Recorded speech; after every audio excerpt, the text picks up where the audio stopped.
Salah satu hikmah yang kita bisa ambil dari ayat 25 dan 26 surat Al-Kahfi ini adalah tentang waktu. Diingatkan oleh Allah, walabithu fi kahmihim 300 sinina wasdadu tis'a. Jadi, dan mereka tinggal di dalam gua itu selama 300 tahun, wasdadu tis'a, ditambah 9 tahun. Kok enggak langsung 309 tahun gitu Allah menyebutnya? Nah, ini nanti ada rahasianya.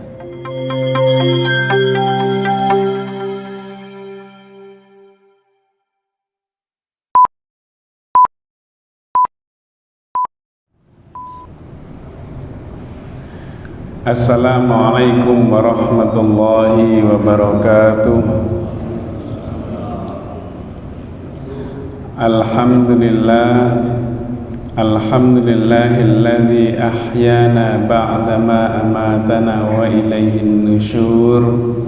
Asyhadu an la ilaha illallah wahdahu la syarika lah wa asyhadu anna Muhammadan abduhu wa rasuluh la nabiyya ba'dah.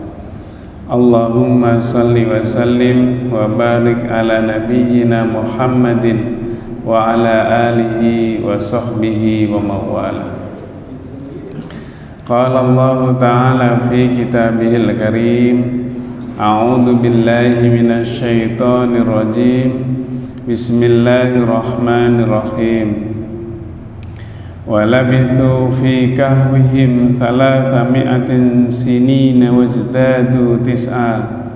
Walillahu a'lamu bima labithu, lahu ghaibus samawati wal ard. Absir bihi wa asmi' ma lahum min dunihi min wali wa la yusyriku fi hukmihi ahada.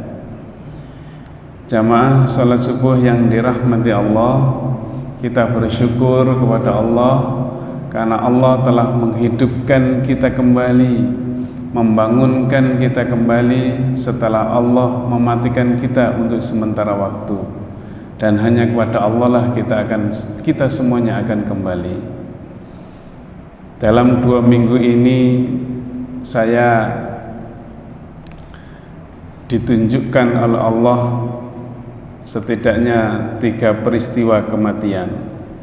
Pertama, kakak ipar saya yang kerja di Mahkamah Agung, jadi hakim justisial, itu dipanggil oleh Allah ketika berusia 55 tahun. Padahal sebelum jatuh sakit dan dibawa ke rumah sakit, dia masih telepon dengan mbak saya. Yang kedua, jarak seminggu kemudian, 10 harian, ganti saudara sepupu saya, Ibu Syarofah. Kebetulan beliau adalah ibunya Prof. Syafiq Muhni, Ketua PP Muhammadiyah, yang meninggal. Tapi ini usianya sudah 92 tahun. Dan terakhir, barusan kemarin saja, itu ada namanya Ahsani Takwim. Dia pernah kerja di saya kurang lebih 10 tahun. Dan dia usianya baru 35 tahun. Dipanggil oleh Allah Subhanahu wa ta'ala. Kemarin masih enak ngikutin pelatihan membuat teh. Tapi ketika sakit, dibawa ke puskesmas, langsung dirujuk ke rumah sakit. Di rumah sakit dimasukkan ke ICU, Allah memanggilnya di ruang ICU itu. Jadi apa yang terjadi di dalam sekitar kita ini, ternyata tidak ada yang tahu apa yang akan kita lakukan besok. Wa ma tadri nafsum madza taksibu ghadan. Kita bisa merencanakan ini, itu, dan seterusnya, tetapi kalau Allah menghendaki, maka disitulah cukupnya waktu kita untuk menjalani hidup.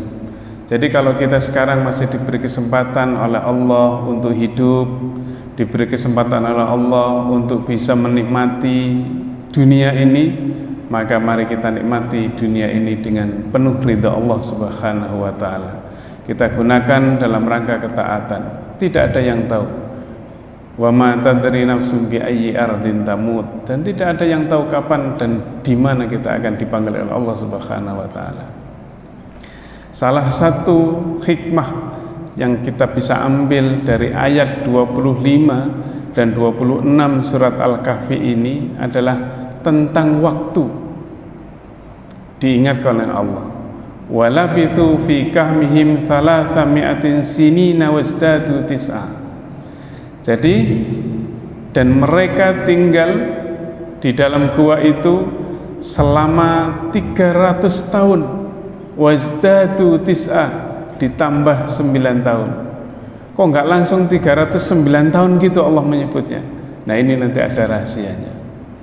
Nah, ayat 25 dan 26 ini adalah ayat terakhir di dalam surat Al-Kahfi yang bercerita tentang Ashabul Kahfi. Nanti kalau kita masuk ke ayat 27 dan seterusnya, masuk pada bab berikutnya, masuk judul atau tema yang berbeda lagi. Tetapi tentu ada hubungannya dengan ayat yang sebelumnya. Jadi inilah ayat terakhir kita membahas tentang Ashabul Kahfi. Dari ada beberapa ayat yang bisa kita ambil dari ayat 25 dan 26 ini. Pertama adalah bahwa ketetapan waktu itu hanya ada di tangan Allah, tidak ada di yang lain. Ketika orang berselisih tentang berapa mereka tinggal, berapa orang Ashabul Kahfi itu, maka tidak ada yang tahu. Kalaupun ada itu hanya mengira-ngira saja. Ketika Allah sudah menetapkan mereka tinggal di dalam gua itu adalah 309 tahun. Baru kemudian itulah yang menjadi pasti bahwa Ashabul Kahfi tinggal di dalam gua itu dengan waktu tertentu itu. Jadi tidak ada yang bisa mengetahui secara pasti. Dan ini sebagai tanda bahwa manusia itu tidak bisa lepas dan pasti ada ketergantungan dengan ruang dan waktu. Ini tandanya. Tandanya bagaimana Ashabul Kahfi itu tidak mungkin hidup tanpa ada ketika dalam gua, dan dia akan terikat dengan waktu. Begitu juga manusia itu akan terikat dengan waktu, dengan ruang dan waktu. Kita menempati dunia ini, kita menempati dalam waktu tertentu, itu sudah pasti akan kita alami. Bangsa yang lain, makhluk yang lain pun begitu. Meskipun ada jin yang kita tidak bisa melihatnya, juga terikat dengan ruang dan waktu. Jadi inilah yang menunjukkan bahwa itulah makhluk terikat dengan ruang dan waktu. Ada anggena, ada batasnya manusia. Jadi kalau manusia sudah diambil oleh Allah, seperti saudara-saudara kita itu, maka itu akan sudah terputus dengan waktunya, dan itulah yang disebut dengan kematian. Tapi yang menarik, Islam tidak pernah membatasi waktu manusia itu hanya pada saat kematian itu saja. Di dalam doa kita itu, wa ilaihin nusyur, dan kita akan kembali semua. Bahkan Islam mengatakan bahwa ketika mati itu, maka itulah awal dari kehidupan yang sesungguhnya yang dialami oleh manusia. Tetapi secara rasional, secara hukum alam, maka manusia sudah tidak ada lagi. Tetapi kita yang beriman, oh iya, itu perjalanan waktu pertama. Nanti pertama sudah ditanyain bagaimana tentang keimanan kita, siapa Tuhanmu, siapa nabimu, dan seterusnya. Lalu kemudian kita akan dirasakan dengan apa yang kita lakukan saat kita masih hidup itu. Kalau enak, kalau baik, maka itu akan menjadi teman kita selama perjalanan di dalam alam kubur sampai di akhirat nanti. Nah, itulah yang diajarkan oleh Allah kepada kita dan Rasulnya. Jadi inilah kita belajar tentang waktu. Di dalam kajian ilmu filsafat itu waktu itu dibagi dua. Ada waktu kuantitatif, ada waktu kualitatif. Jadi waktu kuantitatif itu dihitung berdasarkan detik, dihitung berdasarkan menit, dihitung berdasarkan jam, berdasarkan hari, minggu, bulan, tahun, dan seterusnya. itu namanya hitungan waktu. Waktu secara kuantitatif dihitung berdasarkan jumlah waktu yang kita gunakan. Jadi waktu ini tidak ada hubungannya dengan kita isi dengan apa, lalu kita ada kegiatan apa, tidak ada hubungannya karena dihitung berdasarkan kuantitatif. Nah, waktu berjalan sesuai dengan hukum alam itu. Kalau kita duduk di sini selama 5 menit, itu hitungannya 5 menit. Setengah jam itu berarti hitungannya setengah jam.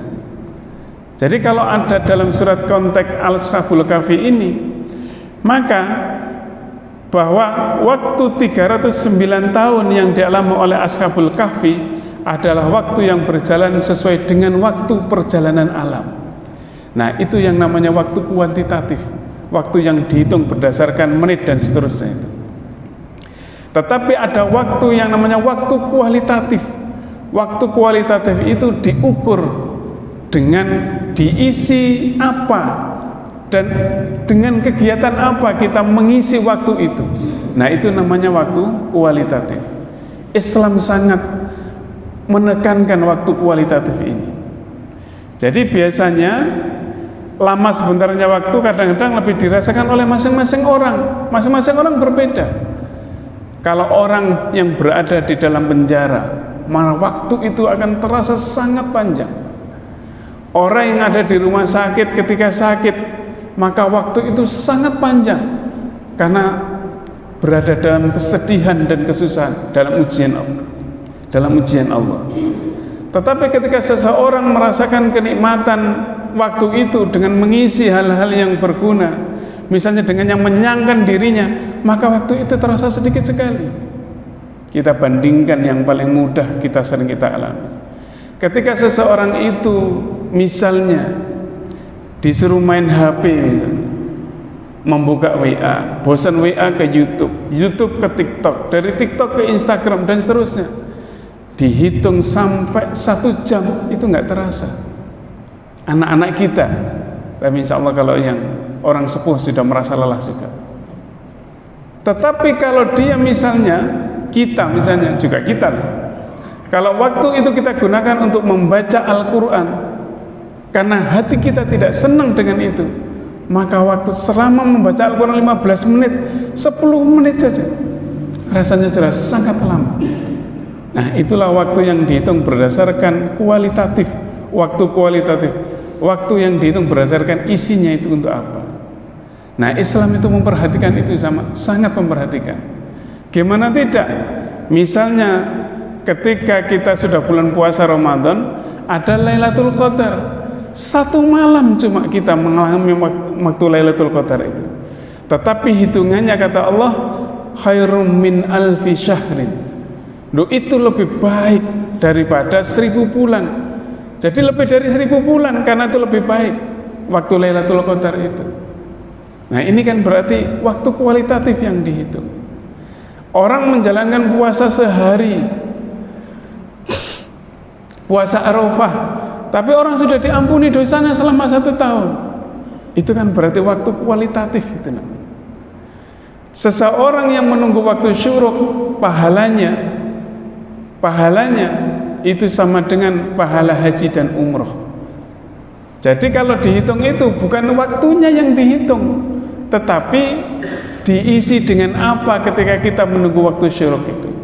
Oh, diisi dengan pengajian, diisi dengan mentadabbur Al-Quran, diisi dengan diskusi tentang agama, diisi dengan merenungkan perjalanan hidup kita, diisi dengan membaca Al-Quran, diisi dengan berzikir. Loh, itu beda dengan ketika waktu menunggu waktu syuruk itu, misalnya dengan ngobrol nggak jelas, main HP di masjid memang, tetapi digunakan dengan untuk itu berbeda karena waktu itu berdasarkan kualitatif, bukan didasarkan pada waktu berjalannya dihitung dengan menit dan seterusnya. Sama ketika kita menunggu waktu antar sholat, misalnya dari maghrib ke isya. Betapa kalau kita menunggu waktu maghrib dan isya, para malaikat itu ngerasani kebaikan kita dibicarakan, dimintakan ampun kepada Allah. Dengan apa? Dengan berzikir, dengan membaca Al-Quran, dengan ngikutin pengajian, dengan majelis taklim, dengan mentadabbur Al-Quran dan seterusnya. Bukan dengan cuma duduk-duduk saja, bukan. Tapi waktu diisi dengan apa, itu yang penting. Makanya kalau nggak salah Imam Abu Hanifah itu pernah mengatakan, kalau kamu masuk ke masjid ketika waktu antara maghrib dan isya itu, lalu ada temanmu sedang berzikir atau sedang membaca Al-Quran, kamu jangan mengucapkan salam kepadanya. Mengucapkan salam itu sunnah. Tetapi ketika pada saat teman kita berzikir atau lagi membaca Al-Quran lalu kita mengucapkan salam, kata sang imam apa? Itu makruh, itu kata. Dibenci, nggak boleh, hampir haram katanya. Nah itu kan luar biasa. Jadi sekali lagi, waktu itu ada waktu kuantitatif yang didasarkan pada jumlah titik waktu itu, dan juga ada waktu kualitatif yang didasarkan diisi dengan apa waktu yang kita gunakan itu. Hikmah yang kedua adalah bahwa angka 390 tahun adalah bagian dari keagungan dan kekuasaan Allah. Ketika Allah menyebutkan thalathami'atin sinin wazdatu tis'a, maka itu menandakan ada dua. Kalau hitungan 300 tahun itu adalah hitungan tahun miladiah atau tahun Masehi. Tetapi kalau 309 tahun, maka itu berarti hitungan tahun Hijriah. Jadi inilah menariknya, Allah tidak menyebutkan langsung 309 tahun, tetapi masih menyebutnya 300 ditambah 9 tahun. Jadi kalau orang menyebut 300 tahun, itu benar dalam hitungan tahun Masehi. Dan juga kita menyebut 309 tahun, maka itu juga betul dalam hitungan tahun Hijriah. Jadi ini Allah yang menentukan semua. Ada kata-kata istilah wazdatu tis'a, itu menjadi satu hal yang kalau dipikir panjang, maka itu akan menemukan hal yang semacam itu. Dan yang ketiga adalah bahwa Allah memberikan pelajaran betapa keterbatasan penglihatan dan pendengaran manusia itu. Allah menyebutkan di dalam ayat ini absir bihi wa asmi. Dalam terjemahan Depak disebutkan alangkah terang penglihatan Allah dan alangkah tajam pendengarannya. Jadi semua yang dilakukan Ashabul Kahfi dan juga semua manusia berada dalam pantauan penglihatan Allah dan juga dalam pendengaran Allah. Bagaimana cara melihatnya dan mendengarkan Allah, itu Allah a'lam. Kita tidak bisa menyentuh sampai ke sana. Dan yang keempat adalah bahwa ada ketergantungan hamba kepada manusia. Ketergantungannya bagaimana?